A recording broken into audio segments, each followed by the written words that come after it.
السلام علیکم۔ Life of prophet Muhammad peace be upon him میں آپ کو خوش آمدید کہتا ہوں۔ فرسٹ آف آل سوری کہ کافی دنوں بعد ویڈیو اپلوڈ کر رہا ہوں، کچھ ذاتی مصروفیات کی وجہ سے ویڈیو اپلوڈ نہیں کر پایا تھا۔ تو ابھی اس ویڈیو میں ہم آج وہیں سے شروع کریں گے جہاں ہم لاسٹ ویڈیو میں چھوڑا تھا۔ پچھلی ویڈیو میں ہم نے ذکر کیا تھا حضور صلی اللہ علیہ وآلہ وسلم کی والدہ محترمہ بی بی آمنہ اور آپ کے دادا حضرت عبد المطلب کے وصال کا ہم نے ذکر کیا تھا سوری۔ اور آنورڈ یہ کہ حضور صلی اللہ علیہ وسلم کی جو پرورش تھی وہ آپ کے چچا حضرت ابو طالب کے ذمہ ہو گئی تھی۔ ہم نے یہاں پہ چھوڑا تھا اور ہم یہیں سے آگے شروع کرتے ہیں۔ تو حضور صلی اللہ علیہ وآلہ وسلم کی جب پرورش حضرت ابو طالب کے ذمہ ہوئی تو حضرت ابو طالب ہی ان کا پوری طرح سے خیال رکھتے تھے، آپ کے کھانے اور آپ کی حفاظت ہر طرح سے۔ حضرت ابو طالب جو ہیں وہ معاشی طور پہ اتنے اسٹرانگ نہیں تھے، تو بس حضور صلی اللہ علیہ وسلم کے ہوتے ہوئے ان کے گھر میں بڑی زبردست برکت ہوا کرتی تھی۔ دسترخوان کے اوپر کھانا بھی ان کی موجودگی میں ہی سب کو پورا آتا تھا، اور جب آپ صلی اللہ علیہ وسلم دسترخوان پہ موجود نہیں ہوتے تھے تو کھانا بھی کم پڑ جاتا تھا۔ یہ وجہ تھی کہ حضور صلی اللہ علیہ وآلہ وسلم کو کھانے کے ٹائم پہ آپ جہاں بھی ہوتے تھے آپ کو ڈھونڈ کے لا کے وہاں پہ تشریف فرمایا جاتا تھا۔ تو اسی لیے جب حضور صلی اللہ علیہ وسلم تھوڑے سے بڑے ہوئے تو حضور صلی اللہ علیہ وسلم نے جلد ہی بکریاں چرانا شروع کر دیں، اسی وجہ سے کہ اپنے چچا کا جو ہے وہ ہاتھ بڑھایا جا سکے۔ سو ہوا یہ کہ پھر حضرت ابو طالب جو ہیں وہ ایک دفعہ شام کے سفر کا جو ہے وہ ارادہ کرتے ہیں کہ وہاں پہ کچھ تجارت کے لیے جایا جائے۔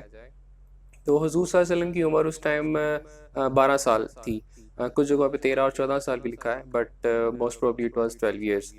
تو حضور صلی اللہ علیہ وسلم جب حضرت ابو طالب روانہ ہونے لگتے ہیں تو حضور صلی اللہ علیہ وآلہ وسلم آپ کی اونٹنی کو پکڑ لیتے ہیں اور جذباتی انداز میں کہتے ہیں کہ چچا مجھے کس کے حوالے کر کے جا رہے ہیں؟ نہ تو میرے والد ہیں اور نہ ہی میری والدہ، تو میرے پیرنٹس بھی نہیں ہیں، تو آپ مجھے کس کے سپرد کر کے جا رہے ہیں؟ تو مجھے بھی ساتھ لیتے چلیں۔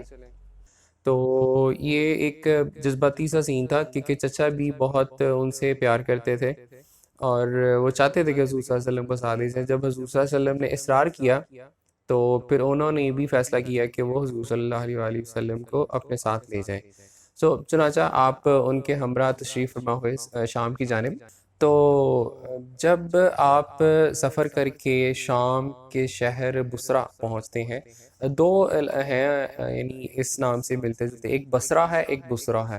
بصرہ عراق میں ہے اور بصرہ جو ہے وہ شام میں ہے۔ تو بصرہ جب پہنچتے ہیں تو وہاں پہ ایک چرچ تھا، کلیسا، اور جس کے اندر ایک عیسائی راہب یا کہہ لیں کہ ایک عیسائی پادری جو عبادت گزار وہاں پہ موجود تھے، کافی عرصہ سے رہ رہے تھے۔ خیر وہ کافی عرصے سے، چونکہ وہ علاقہ، وہ جگہ، وہ چرچ جو تھا وہ اس راستے کے اوپر موجود تھا جہاں سے قافلے گزرا کرتے تھے، کافی عرصے سے وہ آتے جاتے قافلوں کو دیکھ رہا تھا، لیکن اس نے کبھی جو ہے یعنی اس طرح کسی کو آبزرو نہیں کیا جس طرح اس نے حضور صلی اللہ علیہ وآلہ وسلم کو آبزرو کیا جب آپ کا قافلہ وادی میں داخل ہوا۔ اس نے یہ دیکھا کہ ایک قافلہ آ رہا ہے اور اس قافلے میں ایک بچہ، ایک نوجوان موجود ہے کہ جس کے اوپر بادل کا ایک سایہ ہے، اور وہ نوجوان جس طرف جاتا ہے بادل کا سایہ اس طرف اس کے ساتھ ساتھ چل رہا ہے۔ اور پھر دیکھتے ہیں کہ وہ قافلہ جب وادی میں رکتا ہے، ٹھہرتا ہے، قیام کرتا ہے، تو اس قافلے والے جو لوگ ہیں وہ درخت کے نیچے بیٹھ جاتے ہیں۔ تو حضور صلی اللہ علیہ وآلہ وسلم کو اب یہاں پہ دو روایتیں ہیں ایکچولی۔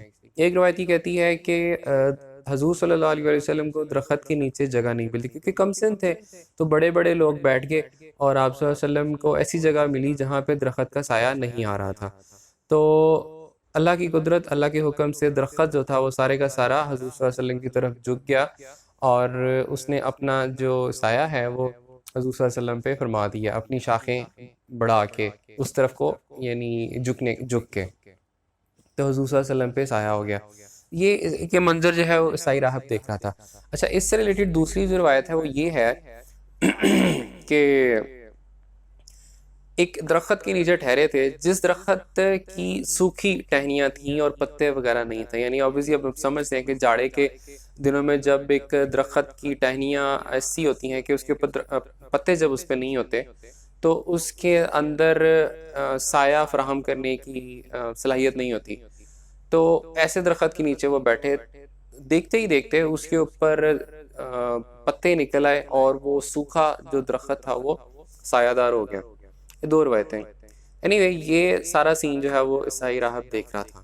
تو اس نے جب یہ دیکھا تو اس کو احساس ہوا کہ یہ کہیں وہی نبی آخر الزماں تو نہیں جن کا ذکر ان کی کتاب یعنی عیسیٰ علیہ السلام پہ جو اللہ پاک نے کتاب نازل فرمائی تھی اس کتاب میں جو حضور صلی اللہ علیہ وسلم کا ذکر تھا. تو ہی تھاٹ کہ یہ کہیں وہی نبی تو نہیں.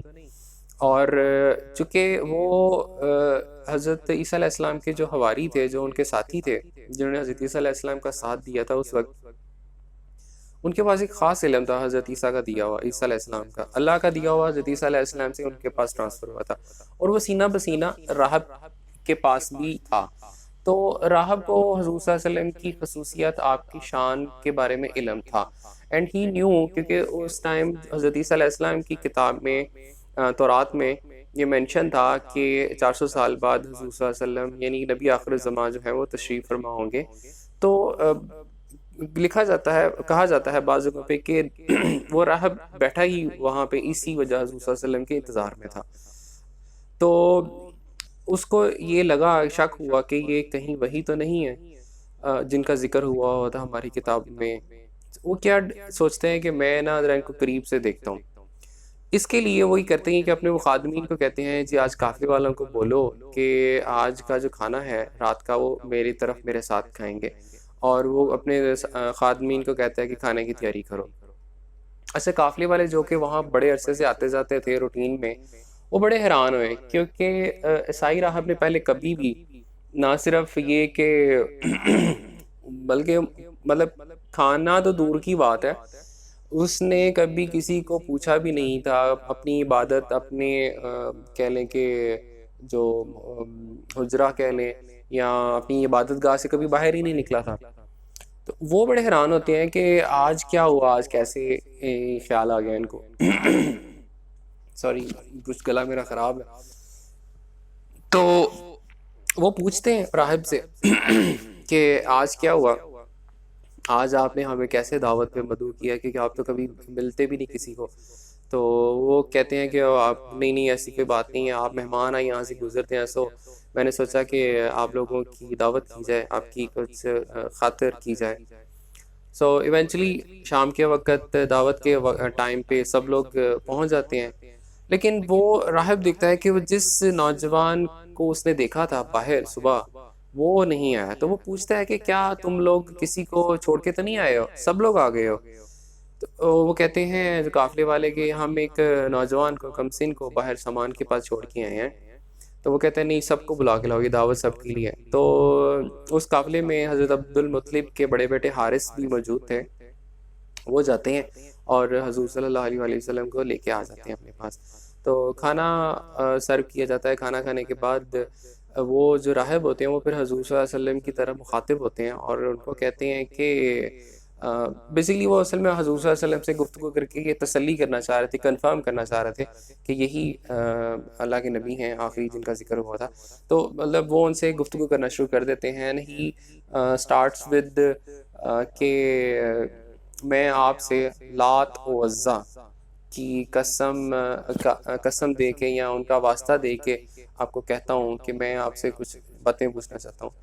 تو حضور صلی اللہ علیہ وسلم کہتے ہیں کہ مجھے لات و عزا کا واسطہ نہ دو, جتنی نفرت مجھے ان سے ہے اتنی مجھے کسی اور سے نہیں.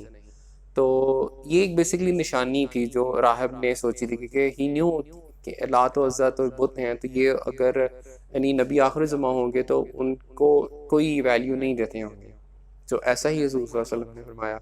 دین ہی آج کہ ٹھیک ہے میں آپ کو آپ کے خدا یعنی اللہ کا واسطہ دیتا ہوں. تو حضور صلی اللہ علیہ وسلم کہتے ہیں کہ ہاں اب مجھ سے جو پوچھنا پوچھو, میں تمہیں بالکل ہر چیز ٹھیک بتاؤں گا. تو وہ پھر آپ سے سوال کرنا شروع کر دیتا ہے ڈفرینٹ آپ کی نیند، آپ کے بیدار ہونے، آپ کے اٹھنے بیٹھنے، یعنی آپ کی روٹین اور لائف کے بارے میں. مطلب وہ ایکسپلور کرنا چاہ رہا تھا، جاننا چاہ رہا تھا کہ یعنی آپ صلی اللہ علیہ وسلم کی زندگی کیسی ہے، تاکہ اس سے آئیڈیا ہوتا جائے اس کو کہ آپ صلی اللہ علیہ وسلم کے ساتھ کیسے بیتتی ہے، کیا آپ کی زندگی کا حال احوال ہے. اس سے اس کو آئیڈیا ہوتا جا رہا تھا کہ یہ حضور صلی اللہ علیہ وسلم جو ہیں یہ نبی آخر الزماں ہی ہیں. تو خیر کرتے کرتے اس کی تسلی ہو گئی. لیکن جیسا میں نے پہلے بھی ایک ویڈیو میں بتایا تھا کہ حضور صلی اللہ علیہ وسلم کی کمر مبارک پہ مہر نبوت تھی، جو کہ ایک بالوں کا گچھا تھا آپ صلی اللہ علیہ وسلم کی کمر مبارک پہ. تو وہ ایونچولی حضور صلی اللہ علیہ وسلم کی کمر مبارک کو دیکھتا ہے، اور جب وہ دیکھتا ہے تو بہت خوش ہوتا ہے اور اس کی تسلی ہو جاتی ہے. وہ آپ صلی اللہ علیہ وسلم کی انتہائی عقیدت اور محبت کہہ لیں کہ اس کا اظہار کرتا ہے. وہ حضرت ابو طالب کی طرف مخاطب ہوتا ہے اور کہتا ہے کہ آپ کون ہیں اس بچے کے؟ تو جب حضرت ابو طالب کہتے ہیں کہ میں اس بچے کا والد ہوں، تو وہ راہب کہتا ہے کہ راہب بحیرہ جو ہے وہ کہتا ہے کہ نہیں، اس بچے کے والد تم نہیں ہو، اور اس بچے کے والد جو ہیں وہ فوت ہو چکے ہیں. اور وہ حضرت ابو طالب کہتے ہیں کہ ہاں یو آر رائٹ، میں اس بچے کا والد نہیں، میں اس بچے کا چچا ہوں، اور اس بچے کے والد جو ہیں وہ اس کی پیدائش سے پہلے ہی فوت ہو گئے تھے. تو وہ کہتے ہیں کہ ہاں اب تم نے ٹھیک بات بتائی ہے. And then onward he told Hazrat Abu طالب کہ کہا آپ اس بچے کی جو ہے وہ بھرپور حفاظت فرمائیے، اور ان کو یہودیوں کے شر سے بچا کے رکھیے گا. وہ ان کو نقصان پہنچانے کی پوری کوشش کریں گے جب ان کو پتہ چلے گا ان کے بارے میں. یہاں پہ ایک چیز واضح کرتا چلوں کہ یہ بات انہوں نے کہی تھی، اور بات آگے چل کے ٹھیک ثابت ہوئی، کیونکہ جب حضور صلی اللہ علیہ وسلم نے نبوت کا اظہار کیا، اور آپ قرآن پاک پڑھ کے دیکھ لیں ترجمہ کے ساتھ، تو اللہ پاک نے 12 جگہ پہ فرمایا یہودیوں کے بارے میں، یہود و نصارہ کے بارے میں، کہ ان کو حضور صلی اللہ علیہ وسلم سے کیوں نفرت تھی. اسی وجہ سے کہ وہ یہ چاہتے تھے، اور ان کو چونکہ اس چیز کا پتہ تھا حضور صلی اللہ علیہ وسلم کے آنے سے جو ہے نبوت کا سلسلہ جو بنی اسرائیل میں چلتا آ رہا تھا وہ ختم ہو گیا، اور نبوت جو ہے وہ یعنی قریش میں آ گئی. تو اس وجہ سے وہ حضور صلی اللہ علیہ وسلم کو انہوں نے ایکسیپٹ نہیں کیا تھا. مطلب حضور صلی اللہ علیہ وسلم ایک روشن ایک چیپٹر تھا اللہ پاک کی طرف سے جو پیغمبری آتی رہی، لیکن صرف اس وجہ سے، اس بغض اور حسد کی وجہ سے، اللہ پاک نے ہی فرمایا ہے قرآن پاک میں کہ حسد کی وجہ سے انہوں نے حضور صلی اللہ علیہ وسلم کو ایکسیپٹ نہیں کیا. تو یہی وجہ تھی کہ وہ راہب کہتے ہیں کہ آپ جو ہے ان کی حفاظت فرمائیں یہودیوں سے، کہ یہ آپ صلی اللہ علیہ وسلم کو نقصان پہنچانے کا موقع جو ہے وہ نہیں جانے دیں گے when they will come to know about him. سو حضرت ابو طالب پریشان ہوتے ہیں، اور وہ اس نصیحت کے اوپر بس فٹافٹ اپنا بزنس، مطلب دو جگہ پہ یہ مختلف بات آئی ہے کہ یہاں تو وہ فٹافٹ اپنا بزنس جو ہے وہ کرتے ہیں اور وہ فٹافٹ واپس آ جاتے ہیں جلدی، اور ایک جگہ پہ لکھا ہوا ہے کہ وہ وہیں سے واپس آ جاتے ہیں وداؤٹ ڈوئنگ اینی بزنس. تو یہ تھا حضور صلی اللہ علیہ وسلم کا سفر شام پہلا، اور اس طرح جو ہے وہ عیسائی راہب نے حضور صلی اللہ علیہ وسلم کو پہچانا، آپ کی شان کو پہچانا، اور آپ کی حفاظت کے لیے یہ نصیحت فرمائی حضرت ابو طالب کو. تو حضور صلی اللہ علیہ وسلم جو ہے پھر واپس آئے، اور پھر اس کے بعد اگین ایک بزنس کے لیے جب خود وہ بزنس کرنے کے لیے گئے، وہ ان کا دوسرا سفر شام تھا جو ہم آنے والی ویڈیو میں ذکر کریں گے. تو انشاءاللہ میرے ساتھ رہیے گا، اس ویڈیو کو آگے بھی شیئر کیجیے گا دوسروں کے ساتھ. میرے لیے اور آپ کے لیے اللہ پاک جو ہے اس میں ثواب اور آخرت کے لیے نجات اور حضور صلی اللہ علیہ وسلم کی محبت کا وسیلہ بنائے. شکریہ. السلام علیکم.